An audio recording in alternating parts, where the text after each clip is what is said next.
So, welcome everyone. This is a second session that we have this year from the EMEA Meetups. Thank you for making the time to join us today. I hope this session is as valuable as the other ones that we have tried before. The slides and the recording will be shared after the session in the main page of the event and in the VirtualMuleys channel. And now, before we move into our great panelists, I want to thank them, the three of them, because they are amazing community members and they have a long-standing experience in the field of integration. They have a broad range of experience today, specifically even in MuleSoft, and it's at least 2 years onwards. So from 2 years to so many years I can't remember. That was the feedback we got. So excellent. With that, we're going to start our session. And thank you again for joining us in this special panel March edition of the Meetups. Just so you're aware, the MuleSoft online Meetups, these are the organizers. You have Manik and Suyo in Americas, you have Royston in APAC, and you have myself in EMEA, Angel Alberici. With that, we will move on to the usual housekeeping. There will be the training. You have 2 pages, the trainings.mulesoft.com for anything related to training, and the help.learn.mulesoft.com for any queries you may have. If you have more doubts, there's the option of the MuleSoft forum, or you can also use the Stack Overflow. I really recommend it, especially for data within runtime. That is the message we got from engineering, as they're currently actively looking at it to answer your questions. Guidelines for today: you can pop your questions in the Q&A tab or in the chat as you prefer, and anyone in the community can try to answer, and the remaining questions will be answered not at the end of the session, but at each time that a panelist finish the conversation on the integration challenges. The recordings in the Meetups page and the YouTube channel. Now, quick advertisement here. I will be very brief because I'm conscious of time. We have 3 great speakers and I want you to get the best of their time as well.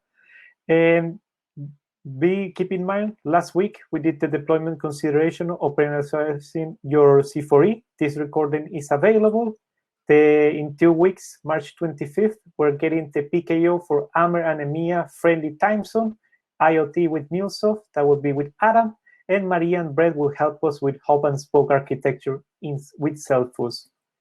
From the other PKO session on the same day, but with a APAC, Australia, China, India friendly time zone, you will get event-driven architecture and deployment models for MuleSoft. This with Mari, with Eduardo, and with Ryan. Datacom and Capgemini will be the companies sponsoring. Now, some quick announcements and updates. This is the new release of the Friends of Max chartback model. You can see more in the slide decks after this session. There is the, well, I really make a record here. I did it in 4 minutes. And we're going to go through a quick review of integration challenges, which is our main topic for today. Some of you will feel that this is a reiteration of the Mule's messaging, because it is. Since Mule started in 2008, we have kept a similar messaging around the integration field. Why do you care about integration? Hundreds of systems that are interconnected somehow, and many times it's point-to-point, or maybe was a quick and dirty solution for a tactical issue. You wanted to solve something quick, the business needed something quickly, and that was the way to do it in the time frame that was allocated. This is when integration becomes a problem. Well, as you see in the screen, you have too much complexity. There's too many applications in the business, in the enterprise, and you have to work with them every day. There's systems, there's data sources within the business. And another very common problem is you're in a hurry. You need it for yesterday, and many times your resources are also tight, not only of time, but it could be of people.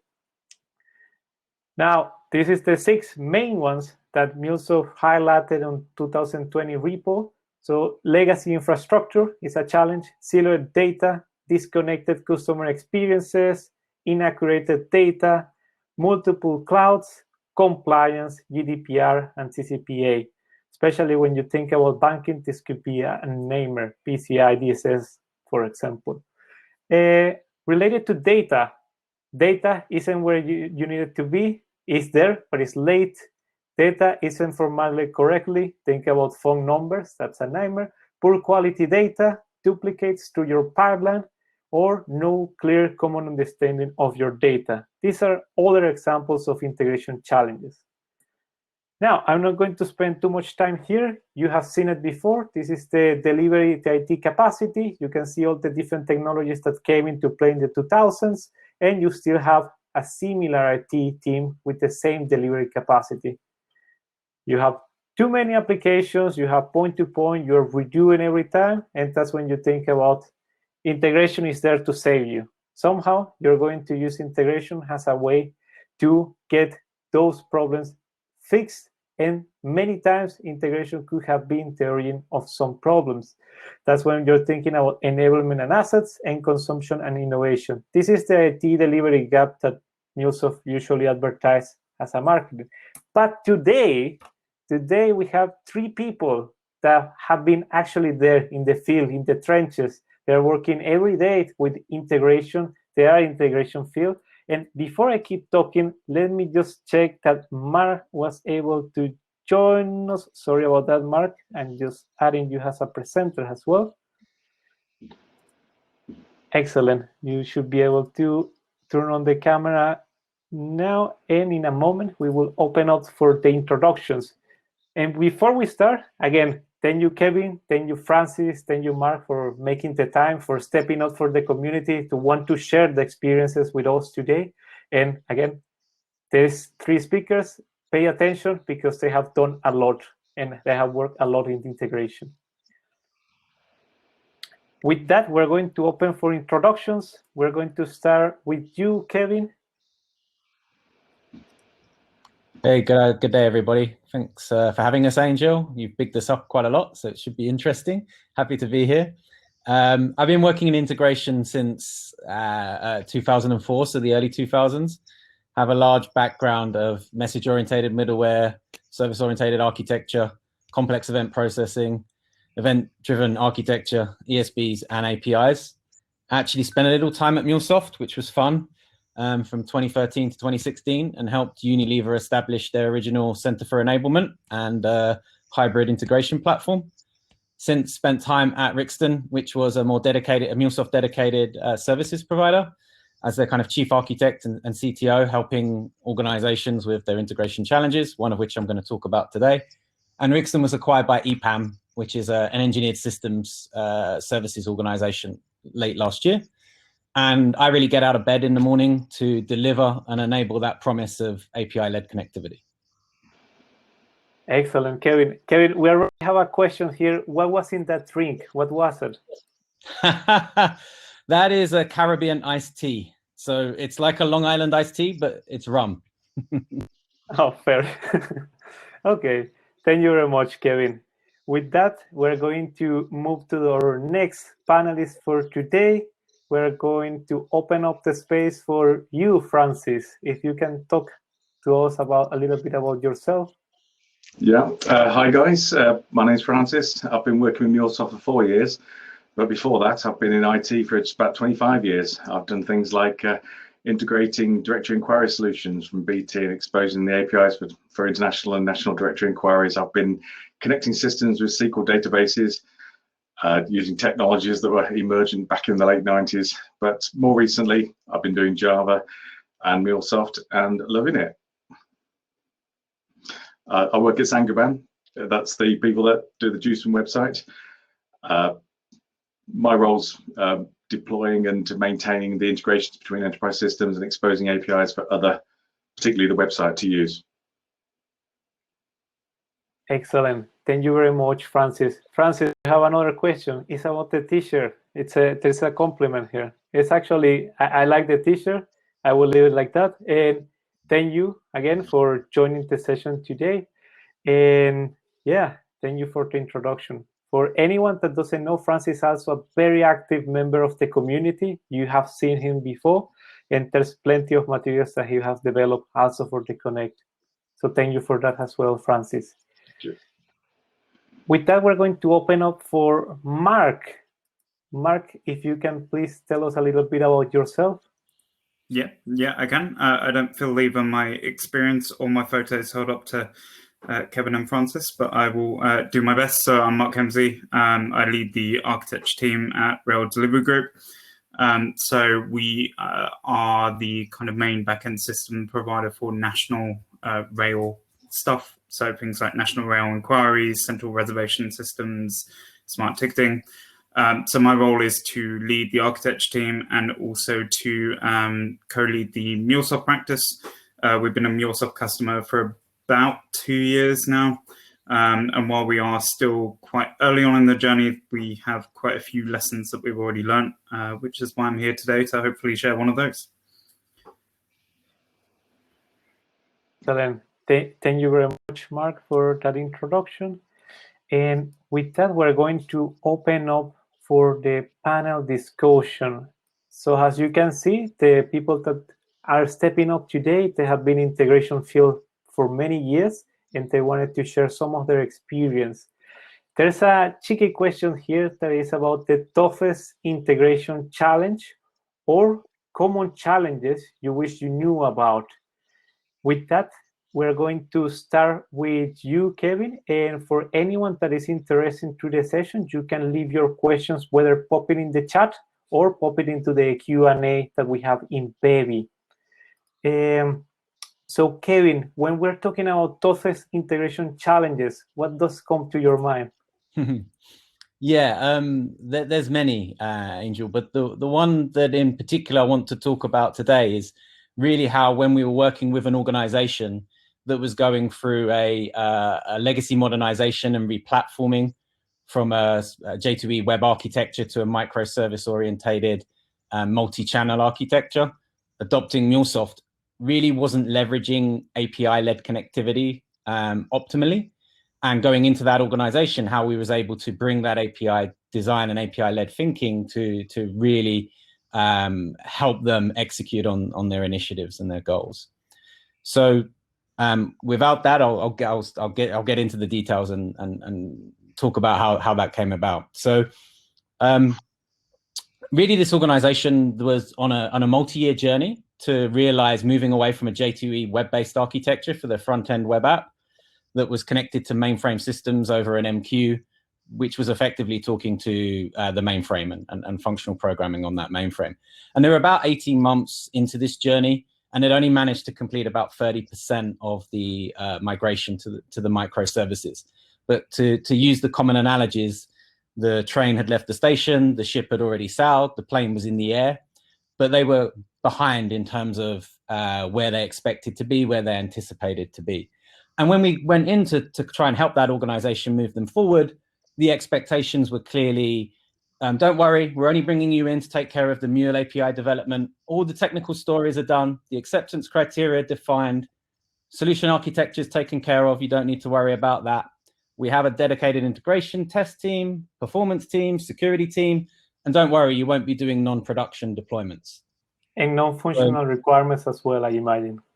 Everything's known, nothing to worry about. So the reality was everything that was known was defined very much from the front end. The replatforming approach that treated it as, don't worry, the backend systems won't change because we're just changing technology. But of course, the business analysts, the front end requirements capture had meant that changes had filtered through. The solution architecture capability that was being applied to how MuleSoft was being rolled out was really very front-end specific. So there was no data architecture, and you just get your classic three-layered API. Oh, we're doing API-led, so we just need 3 layers of APIs, right? And the current core system of record that had been exposed was really exposed as individual functions. So basically, every function on that system became an API. And really, they were RPC-based functions. So there was no kind of domain modeling or resource modeling. And it was way too granular. So they were actually eating up capacity of their integration platform because of the sheer volume of APIs that they were creating. And the integration testing was actually only from a front-end perspective. So they had no real approach to integration testing APIs within the layers, the integration testing would only be done front to back. And so it was fraught with issues because quality wasn't being checked at those intermittent layers. The performance test teams weren't close enough to understanding what they were trying to realize from this distributed API capability to be of value, because they didn't have the context to come into the domain, weren't able to work with the core systems of record to set up the necessary data structures. And the production releases were actually the responsibility of the API delivery team as well. So given all that context in mind, it shouldn't be a surprise to anybody on the call that within the first quarter of us having to come into this environment, ramp up, start building APIs, that the analogy is we were like Neo in the Matrix trying to jump off the building, and the first release didn't go too well. We also had up to 8 sprint teams at any point in time from the application front ends demanding on daily calls that they were blocked because they didn't have RAMLs. So because API specifications weren't in place, they weren't able to progress their work, which meant the API delivery team was flagged red for all issues. So how do we turn that around, given that the ship had sailed, right? In reality, a lot of the issues were because of the gaps that were from a requirements capture, an architecture analysis perspective. A lot of those gaps were then being fed to the API development teams, who were frantically trying to build the capabilities as fast as possible, but then failing to meet the timelines and the requirements, and then trying to recover from a bad situation, resulting in poor code, lack of consistency, poor release management. So while a CI/CD pipeline was in place, the actual governance and the manual aspects that needed to be leveraged was slowing the teams down. So we kind of took a big view back and said, we've got to get in front of the requirements up front. We have to be able to control the demand and control how these requirements are being shaped across an API landscape.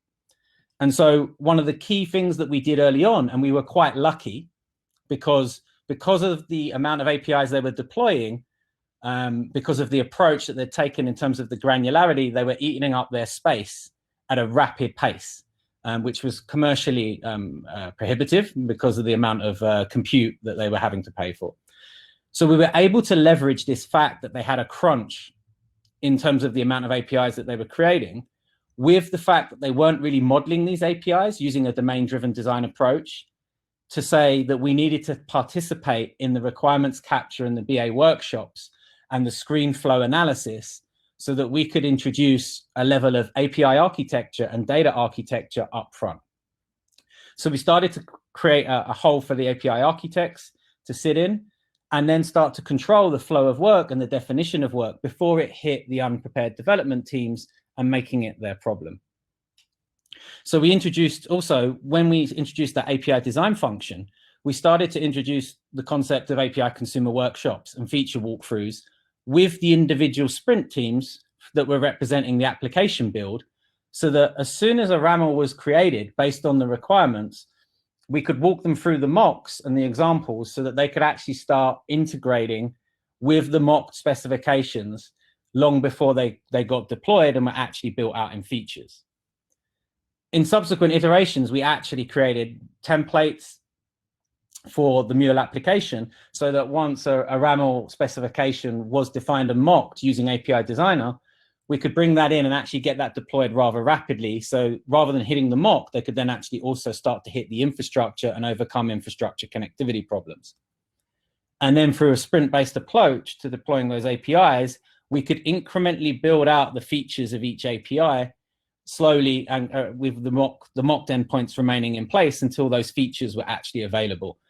So we were able to fundamentally shift the way the API consumers were interacting with the API delivery team and unblocking them, so that perception of daily morning calls coming on stream and saying we don't have a RAML, we can't progress, went away, which brought the API delivery teams more capacity to focus on other improvements that we could bring in. So we also started to define technical stories, API acceptance criteria, and I also mentioned some of the development templates. So someone I noticed in the chat earlier was talking about error handling. So we introduced common error handling, common logging standards, and we baked all those into a library so that the right fit governance and best practices were baked in, and then the team's output was a lot more consistent. And we also introduced Jira templates for common workflow activities within that API delivery function. So that was really fundamental in getting the API team some of the breathing space and some of the capacity to then address other aspects of the API lifecycle. So within the second quarter, we had a much more productive delivery capability. And we could also start to look at how did we mature the level of unit testing, consistency of unit testing, integration testing, the tools that were associated and automation around Postman, and also JMeter for performance testing.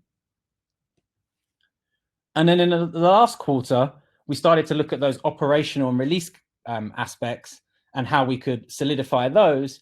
And by leveraging our logging standards and the Splunk infrastructure that was made available, a platform perspective, we're able to create real-time dashboards that gave the business stakeholders for the APIs that were now being deployed real-time insight into the status and errors and profiles of the types of issues that were being erased. So now the sprint daily stand-up calls went from focusing on failure to deliver to actually constructive conversations around how operational the APIs that were being delivered were. And the real kind of sticker that said that this approach worked was from the sprint teams and the application sprint teams, because the engagement went from one of hostile and kind of pointing fingers at the integration team to actually talking about how the API and integration teams were making their lives more easier with more consumable APIs and enabling them to actually consume them. So all in all, the summary is the API lifecycle is your friend. And if you walk into organizations that are not really adopting it, work out how you can use the API lifecycle to actually change how they're delivering those projects and create a more agile and adaptable delivery function. And continuous improvement, where you have incremental and marginal gains, is really your friend. Because over time, yes, you have to put the effort in and you have to initially take on even more work to do these right things. But with every sprint, they slowly improve the delivery rate, the quality, and the consistency. And the organization ultimately wins from that. Kevin, and some questions around it, because in terms of time, right, we're talking about you were dropping to the valley of despair at the beginning.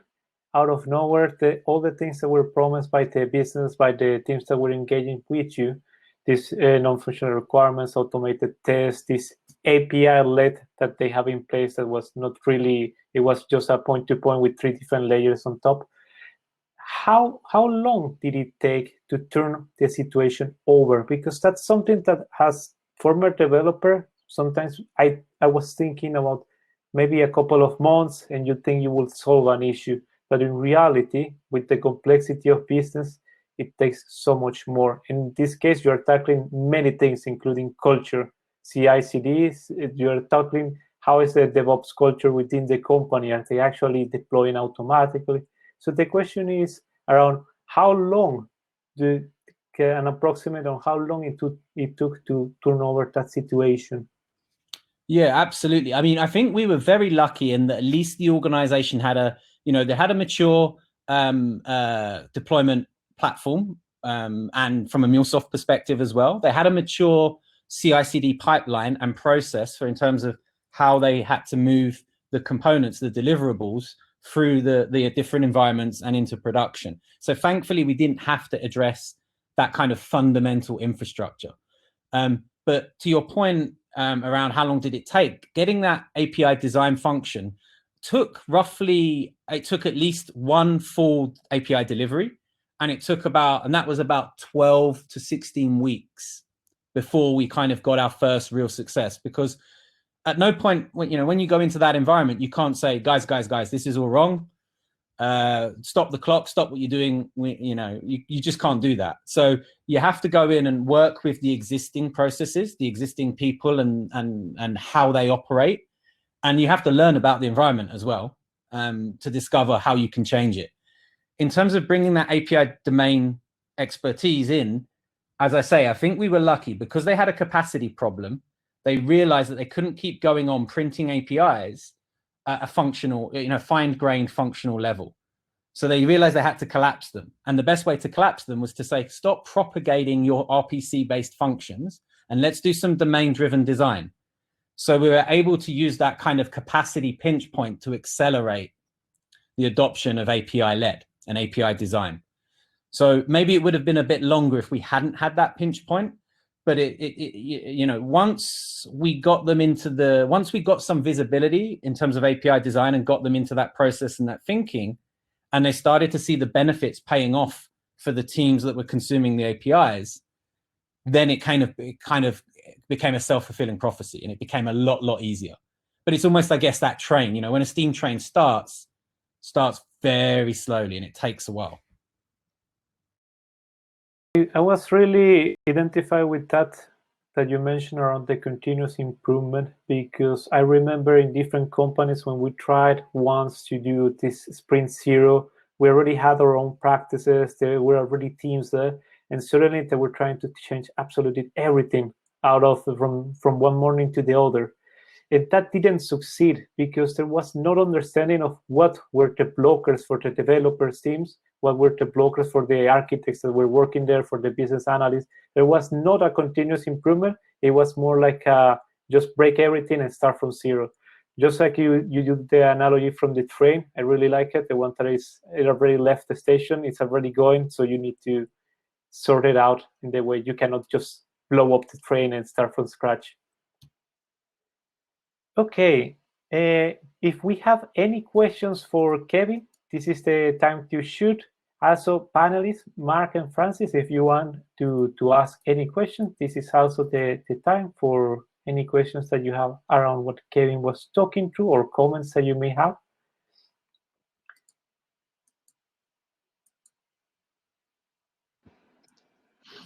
No, I can't think of anything to add. He's definitely taken it from a top-down point of view at the front end. As he said, you start from where you are, and in his case, he started from the integration tests and the front end testing, and then dug deeper and drilled down to where the problems were. Yeah, and I don't think there's anything I can add. That was a very complete answer, Kevin. But I think something that I'll pick up on as well is the culture aspect. You can't underestimate how difficult a culture is to change, even around a topic such as integration. Yeah, and I like those 2 points, especially Francis, yours. I really like it because talking about even to the mock, right? When you're mocking, you're doing your YAML specification, even the mocks were blockers for the delivery in those cases. And that's when you're thinking about, wow, the problems are coming from every part of the business, from the conception of what is API-led to what is the actually mocking capabilities. How do you do YAMLs? How do you YAML fragments? Probably, I'm assuming this, Kevin. And yeah, that was very interesting. Okay, so if we don't have questions for Kevin, you can pop them still in the chat. And with that, we're going to move to our next panelist, Francis. The stage is all yours. And with that, we're going to ask you the question around what are the toughest integration challenges, or maybe some common challenges that you have in your day-to-day in the integration field? Okay, well, I've broken my toughest integration challenges into 3 areas, really. There's the ghost of integration past, the ghost of integration present, and the ghost of integration future. In terms of the past, I think the thing that took the longest time was trying to get away from rework and into reuse. When you're first starting out with MuleSoft, you'll be doing a lot of orchestration, you'll be doing a lot of proxying of new services, you'll be doing the error handling, and you'll start realizing that some of these things need to be reused in other flows. So you'll introduce logging standard into one app. The next one, you'll introduce a better error handling. In the third app, you'll start integrating with a new system, and then you'll introduce some new error handling with that. And trying to rework those into the older apps to bring everything up to a common standard can prove quite hard, especially as you're scaling out. But it's very important, because if you don't have that framework or coding standards, you can start building up a lot of technical debt. So a good developer, experienced developer, or a good architect will understand what things are required early on and put the work into those things. Otherwise, you'll be ending up with the developers putting tickets in saying, we've discovered this new way of error handling. We want to break our error handling down to the different components so that we can reduce code, reduce library dependencies. That sort of thing needs to be thought about up front, and then from then on it's orchestration and just picking and choosing whichever dependencies you require in your new projects to set up new orchestrations or new APIs. Sorts of things that you might think about as well is making things truly RESTful. People just tend to spread their effort across the 3 API layers without realizing an awful lot more tends to go into the system layer. The system layer can throw up all sorts of weird problems, like you can proxy a web service to an application where you're thinking that it's capable of accepting objects, and it's only when you start sending XML files down to it, you realize that if you get your nodes in a different order, it'll break the system, and you suddenly realize, it's because it's accepting a string input rather than actually accepting an object input. And so at this point that you need to think, right, my system layer needs to order XML in the correct way. It needs to understand what the rate limiting or what the objects are like underneath. You'll find that multiple tables or multiple objects need to be accessed, and you need to put your transaction handling in. This is the sort of thing that needs to be put into the system layer rather than being in experience or process layers, and allows for easier orchestration. So I suppose what I'm talking about is building from the bottom up. You really need those bottom services, those system layers, fully featured to a common coding standard that iterate forward whenever there's new capabilities to be able to be made available to the process and integration and experience layers, as they call them.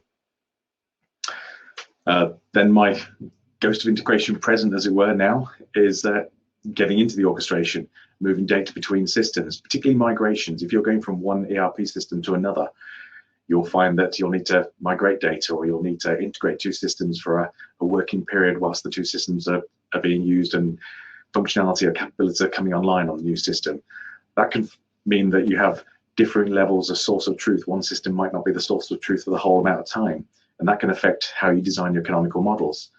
And some of the time as well, you'll find that in the new systems, documentation standards aren't necessarily relevant to what you find.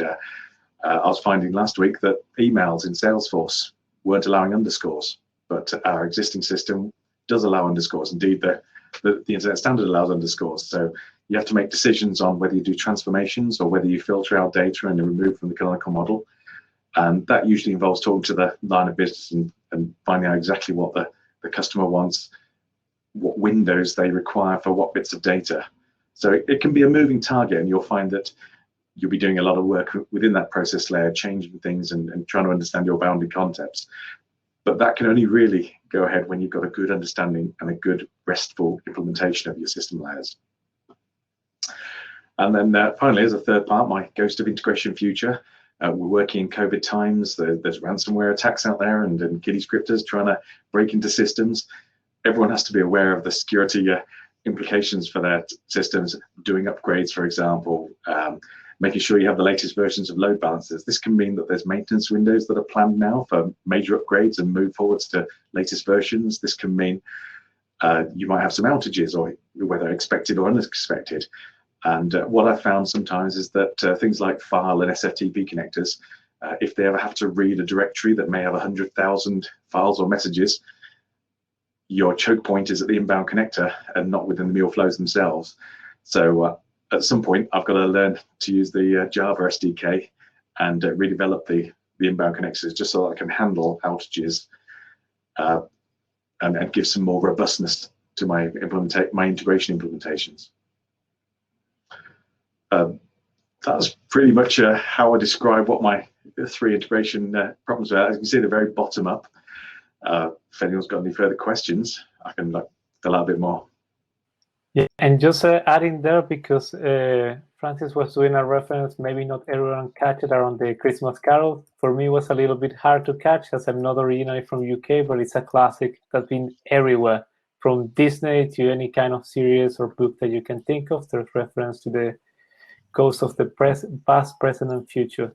So thank you, Francis, for that. I do have a couple of questions that are around when you were thinking, go to the ghost of the past, you're talking about the frameworks.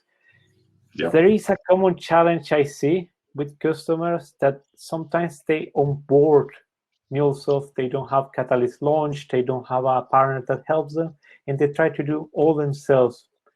There are challenges around error handling. There are challenges around error propagation. There are challenges around logs, frameworks. How do you define it? When you were in that situation, Francis, that you were growing the system layer and there were different frameworks that we needed to put in place, how do you start thinking about it? How do you start thinking about which one you prioritize? Is it error handling? Should we think about right now about error propagation or focus on the system API that's going to be reused across all these different process calls, experience calls? So we need to focus system API first. What kind of priority process was going through your mind? Logging, I think, came first, because half your error handling scenarios are probably not thought about before you begin investigating them. Until you start using production data with all its idiosyncrasies, whether it's special characters, whether it's different coding formats, whether it's size, you're never going to discover all the different scenarios. And even when you do discover the scenarios, they might not be implemented, but you'll need some sort of logging. And you need to be aware of things like GDPR so that you're not logging private, confidential information into your logging system. So I would say the priority is logging. You'll need to look at your log4j, reduce the noise within the applications, or at least make it configurable, and concentrate on your business events so you know whereabouts steps are failing, whereabouts validations are failing. Then try and standardize your logging. So you standardize what data is captured at different logging levels. That's certainly the first thing that I'd do with any application to reduce technical debt down the line with a number of other system APIs. Once you've got that in place, then you can start investigating your error handling, because like I say, your error handling is going to cover technical issues, it's going to cover data quality issues, and then it's going to cover unexpected issues that you'll discover through logging. Thank you, Francis. It's very insightful. And there, what I can get from that conversation is correlations ID and transactions ID are your allies, right? When you think about going through different APIs. I know this sounds obvious for many, but I work with different customers in the last 2 years within MuleSoft, and there are many cases where there's no way for a developer to track where is that request going through. And when you think about it, yes, correlation, transaction ID in Mule4 and Mule3 with the script. You think about the enterprise integration patterns from Gregor Hope, and it could sound obvious, but when it's not there, it's such a disaster for someone that is trying to look through the logs, because you need so much effort just to find what the original request was, what the issue is. And if you add on top of that on-premise servers, so you have to connect to those on-premise servers, download the logs. Before we had the control plane in MuleSoft when we were thinking about MMC and other times, right? So, and things like API policies, custom API policies that look at logging the request and logging the payload. These you can drop in, remove on an ad hoc basis when you need to find out exactly what information is going in and out of the black box. Excellent point. Also for performance, right? When you need to enable something for a period of time, just like you can think about the anypoint monitoring log points, then you can think about custom policies depending on the performance requirements, non-functional requirements you have. Yeah, that's a very good point as well. Okay, from the audience, I can see, Kevin, you were already answering the Chetan question. Do we have any questions for Francis? If you do have, please don't be afraid. Just pop them in the chat. And if the panelists, Kevin or Mark, if you have anything you want to add to the conversation with Francis or any point you want to highlight, this is a chance as well. I think only to say that I was rapidly trying to figure out if I could wrap my answer into some kind of fable or some kind of Disney movie, because I was very impressed by the way that Francis managed to put that into a very well-known thing. The answer is no, I could not, and it just gave my admiration for Francis's answer an extra boost. Very well, Mark. Thank you for that. And Kevin, I don't know if you have anything to add on that one. I only know that I've been preaching to the converted. So yeah, some good tips there from Francis, and consistency in seeing some of those challenges. Got it. Thank you for that, Kevin, as well. Francis, are you still there? It seems I have some issue that I cannot see you anymore. Is anyone able to see Francis in the screen? Okay, I will assume that he was disconnected. Ah, you're here.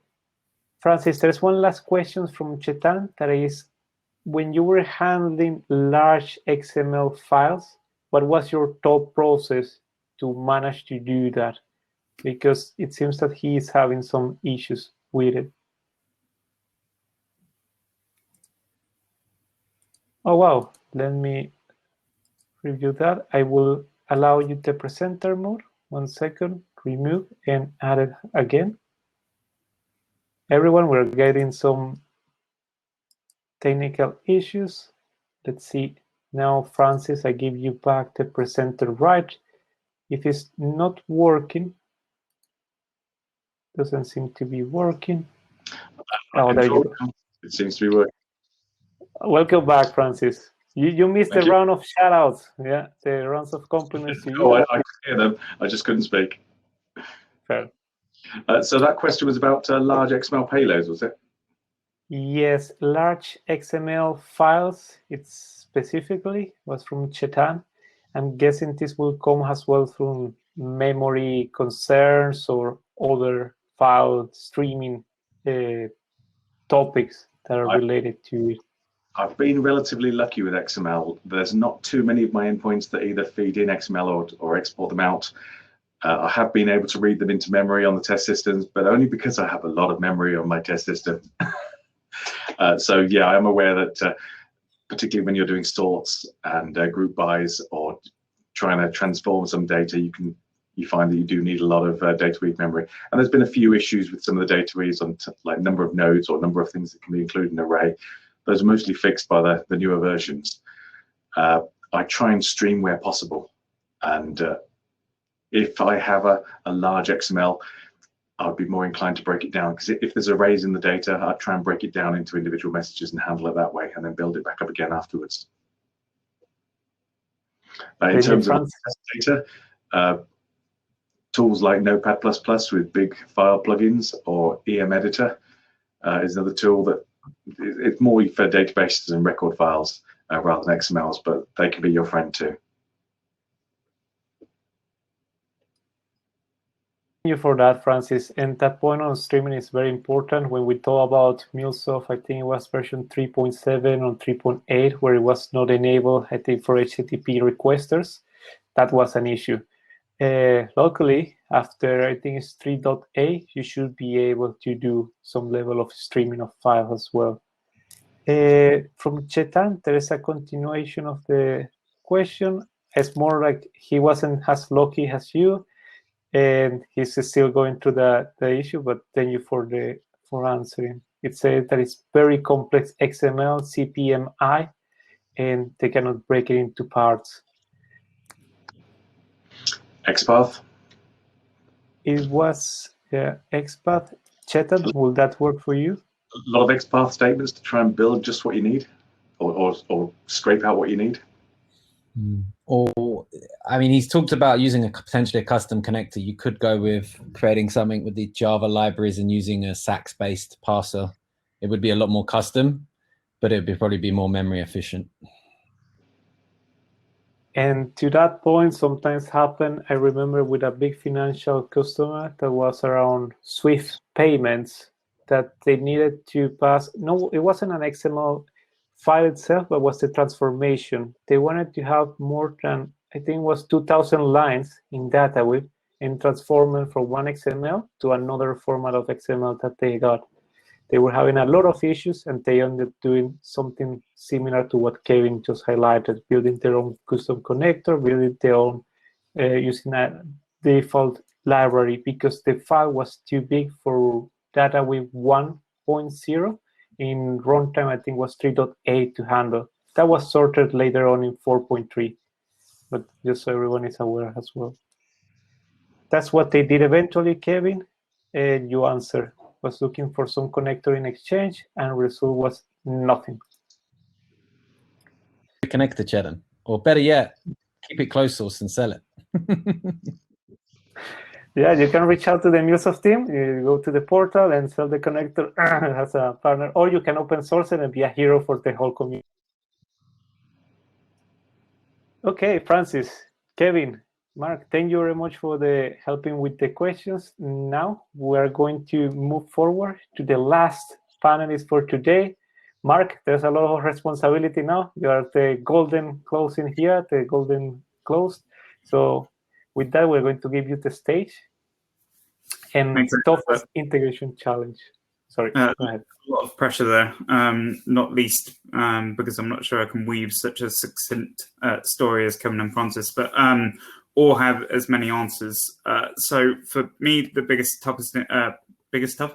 toughest integration challenge we have is constantly showing the value of integration, and more difficult for us, and I think many MuleSoft customers, is showing the value of work building up your integration practice. So we worked initially with MuleSoft's Mobilize team to pull together a value statement of what we're going to do with MuleSoft and why we want to invest in MuleSoft. And that was something that everyone could get behind. But I think that with those bits of work, one of the things that happens quite quickly is people lose that momentum. And they lose the focus on why you're doing things, and especially where integration is concerned, and especially when you have someone with a project or a system and they just want it to do X. Often X has some kind of integration challenge within it, but don't quite realize that. And on this, I do not have the answers. This is a journey, and we're still kind of finding some of our feet and some of the ways that this is working. But some of the things that we're doing to kind of overcome this is, one of the things is the culture. So as Kevin mentioned, the culture around integration is something that we don't talk about a lot, because it is often a very technical subject with a lot of very technical, very intelligent people. And with a lot of disparate roles. So you might have product managers, you might, if you're in a C3, you might have some of those, MuleSoft lead, platform engineer, etc. One of the things that we are trying to do as a whole team is to have value as something that we're talking about constantly. So be it for whenever we're having an initial conversation with a project that needs an integration, instead of asking, what is the format, what do you need, etc., starting with what the value this integration will provide, and listening to that and then using that in our conversations back with them. Equally, with some of the platform work that often is done in the background, it's about stating that in value. So a lot of business plans, a lot of IT strategies, integration will play a part in achieving those values. And it's picking those out and having that as a running theme throughout whatever you're doing, be it, creating Bramble fragments, be it through mocking, be it through create error handling frameworks. If you quantify that at a developer level or an architect level as a value, that is something that the business will hear and will listen to. I think something we experienced quite early on was starting too small. So I think we had some very modest ambitions for what we were going to use MuleSoft for. And I think that then becomes very difficult to then start to show that value. And I know that one of the many IT idioms is that you should start small and then big, build bigger and show that value. I think what we did and what we experienced with MuleSoft is we started a bit too small, and we didn't focus. We focused on an integration challenge. So an area we had we needed to output something from Salesforce into a very legacy fixed file format. We thought that was a great fit for MuleSoft. What we didn't do very well in that situation was think about how we articulated both that as a value point of view and the value that integration could provide ongoing. I think one of the things I'm now trying to do as well is to provide measures against everything we're doing. So showing how each activity and each integration will start to build on that value, and that be something that everyone is talking about. And I think one of the things that I hadn't quite realized when we started the MuleSoft journey is just the value of mocking and documentation as a PR tool.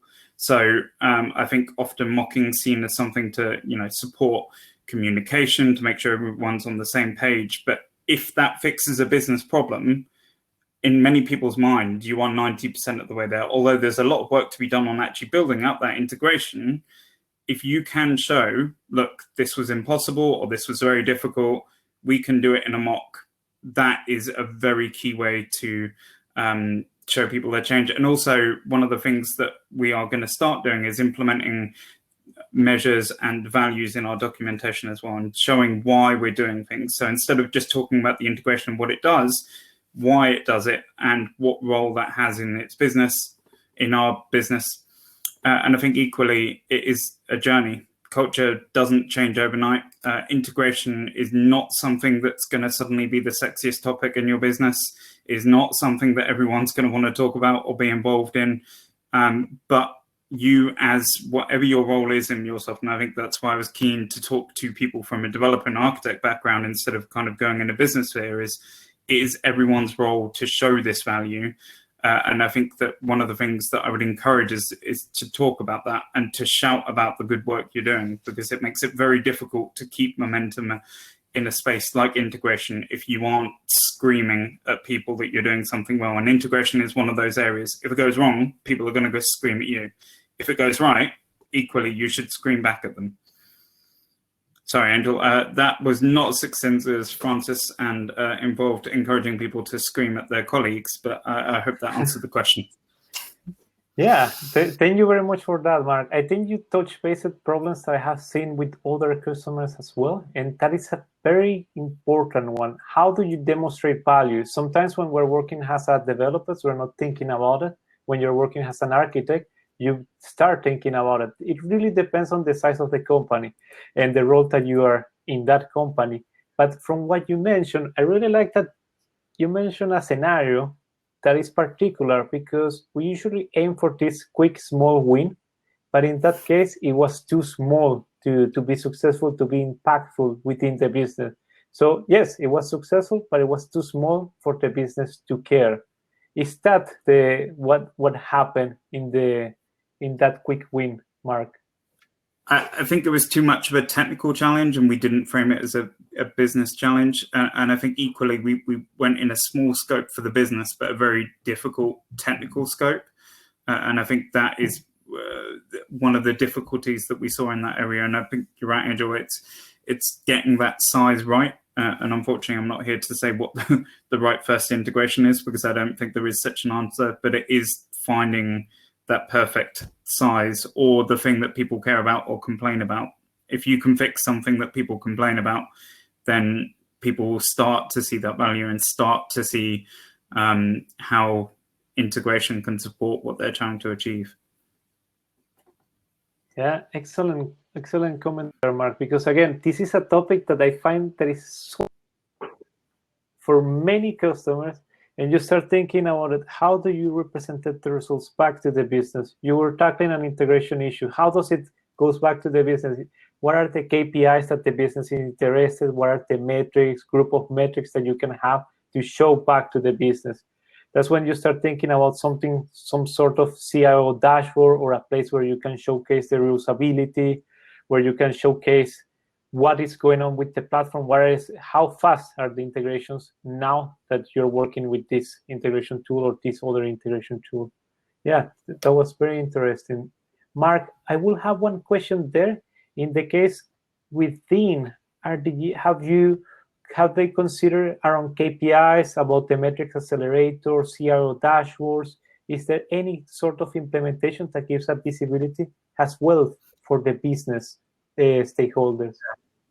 Yeah, so I was actually going to follow up with that on your comment. So that is definitely something that we are looking to implement this year. I think one of the realizations here is that visibility is a great communication tool, and showing against those KPIs, not just in a presentation, but having real-time views on those, it is something that we are looking to implement quite soon.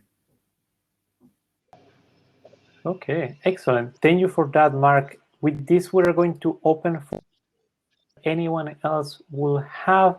And again, panelists, if you're interested in asking any question or comment, you can just open the mic and go ahead. From the rest, I I will just want check. to ask Mark there, how are you thinking about capturing the value and measures? I know with why, so I'm very keen with the teams that I work with. That's why I do like the story, even though it's more of a technical story approach to the specification of some of the API, because it does get people focusing on the rationale and then allowing them to decide how best to fulfill that why component or the value component of the story statement. So I'm just interested to hear your thoughts on that. Yeah, so that is definitely the approach that we're taking, and I think that, again, I feel like I'm coming back to very important points, but I think the why gets lost as well in integration sometimes, and I think especially when talking about a specific technology or a specific methodology. If we're thinking about the three-layer approach that you mentioned, in terms of sometimes you get too focused on that and less on why this integration matters in the wider scheme of things, or why it matters within the program of delivery. And do you get any questions along the lines of non-functional requirement value? For example, throttling or robustness or availability or the ability to recover from errors? Yeah, and so the things around why, I guess why are you taking time to think about this at a holistic level? So I think one of the things we struggle with is, we want to make things as reusable as possible. That often gets some pushback from the business because that often takes more time, and especially when it comes from an NFR point of view. I think that anyone, certainly from an integration point of view, would expect things to be 99.999 and everything magically work. I think showing the value of taking a more considered approach, that is definitely a struggle. Excellent. Thank you, Kevin, Mark, and Francis, for the conversation. There were a couple of questions here. One that I think this is a big one is, how do you quantify API quality? What is a good API or a bad API? If anyone wants to jump into answering that one. If you can monetize it. If you can monetize it, that's one. I mean, I would look at it, if I'm looking at it from an API design function, context is king. There's a wealth of RESTful best practice out there on the web, and every vendor and every partner will bring their own particular point of view. But one of the key successes of REST was to take away a lot of the vagaries of SOAP-based interfaces. If we have a SOAP-based RPC-centric or document-centric interface, they were all different. At least with REST, it moved to somewhat more conventional conventions, established conventions, although there's still a lot of religious wars. That being said, just because REST serves a purpose doesn't mean that every API interface you need to create should be RESTful as well. So, and I think that's why I think context is king. There are some stuff you can automate it. You can create linting. You can do linting on your implementation, linting on your API specifications. That will get you a little bit of a kind of autonomous indication of quality based on the conventions that you establish in the linting. But you still need good, for me, APIs come back to data architecture. It's a data architecture problem. And you need the right people in the room thinking about how this stuff should be represented to be successful.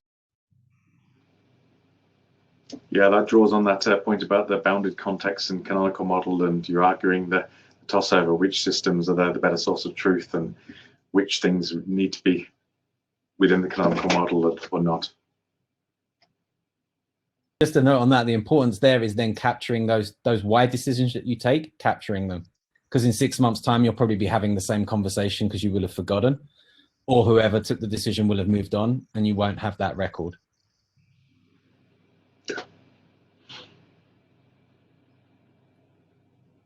Okay, guys, thank you for that. Well, Mark, there is one comment here that I prefer not to include in the recording. You can read it. It's around, you can see it there. It was posted by Hakim Hemal. You can have the information there. You don't need to take any action. It's just for your own information. From there, we don't have any questions related to the sessions itself. The only last one that we have, and we're already on time, is where can we show these teams mocking APIs and errors? Chetan, I think that question goes back to within the Anypoint platform. When you go into Design Center, you do have when you're creating your RAML specification API contract, you're able to enable the mocks, and then the mocks can be published back to Exchange, and you can use that URL to demonstrate your mocking capability.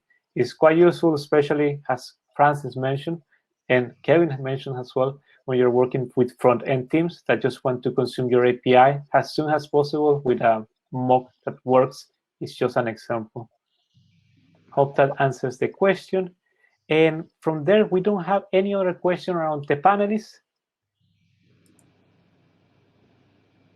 Okay, you were confirming that Mark mentioned the correct scenario, and that's Mule advantage over TIBCO. Thank you for correcting me, Chetan. So yeah, that was already answered by Mark's conversation. Okay, everyone. With that, we're going to finish the session for today. Unless you do have anything else that you want to talk about, this is, first of all, thank you to our panelists. Thank you, Kevin. Thank you, Mark. Thank you, Francis, for putting the time, for stepping up for the community, for giving us all these insights, and for the conversation as well. Angel. Yeah, thanks for hosting. Pleasure to be here. Cheers, everyone. With that, we're going to close the recording. I will stay in